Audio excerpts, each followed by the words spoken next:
নমস্কার বন্ধুরা, আমি ঝুমাস কিচেনে তোমাদের সবাইকে স্বাগত। আজকের রেসিপি কই মাছের কালিয়া। দেখো, কিছু কই মাছ আমি কেটে ধুয়ে নুন হলুদ মেখে নিয়েছি। আর এখানে আছে কাজু বাদাম আর আমন্ড বাদাম ভিজিয়ে রেখেছি। এবার দুই চামচ আদা বাটা, টক দই 4 চামচ আর 1 চামচ আদা বাটা। এবার সবার প্রথমে আমি মাছগুলোকে আগে ভেজে নেব।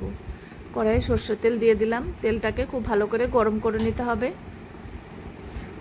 এবার তেলটাকে চারপাশে কড়াইয়ে ছড়িয়ে দিলাম যাতে নিচে লেগে না যায়। এবার মাছগুলো তেলের মধ্যে দিয়ে দিলাম।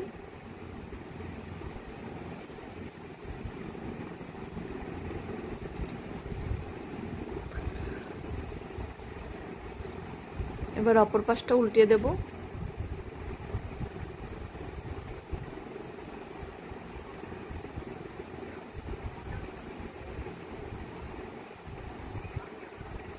এবার মাছ ভাজা হয়ে গেছে, তুলে নেব।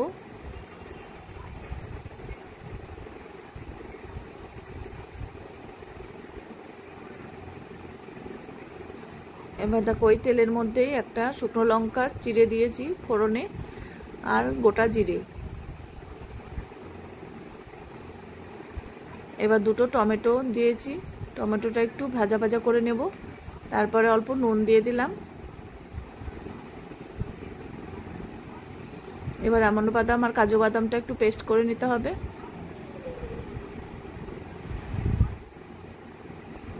এবার জিরা বাটা দিয়ে দিলাম, টক দই আর আদা বাটা, নুন স্বাদ অনুযায়ী, কাশ্মীরি লঙ্কার গুঁড়ো 1/2 চামচ, হলুদের গুঁড়ো 1/2 চামচ। সব কিছু দিয়ে ভালো করে কষিয়ে নিতে হবে। যতক্ষণে না মশলার কাঁচা গন্ধ চলে যায় ততক্ষণ কষিয়ে নিতে হবে। এবার 4-5টা লঙ্কা দিয়ে দিলাম।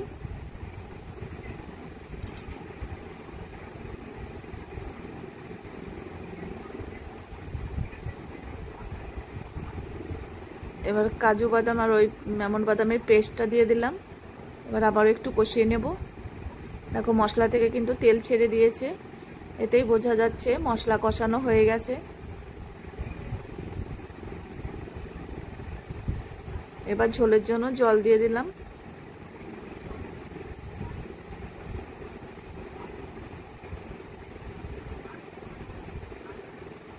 এবার ঝোলটা ফুটে আসার পর এবার মাছগুলো ছেড়ে দেব।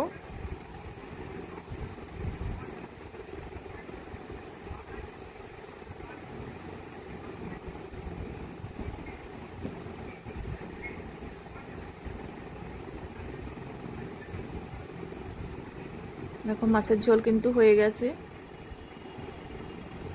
5-7 মিনিট আমি ফুটিয়ে নিয়েছি।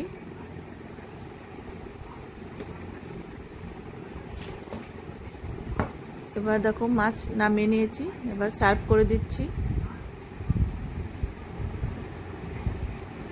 তোমাদের যদি রেসিপি ভালো লাগে অবশ্যই একবার হলেও এইভাবে কালিয়া ট্রাই করো, দেখবে ভীষণ ভালো হবে।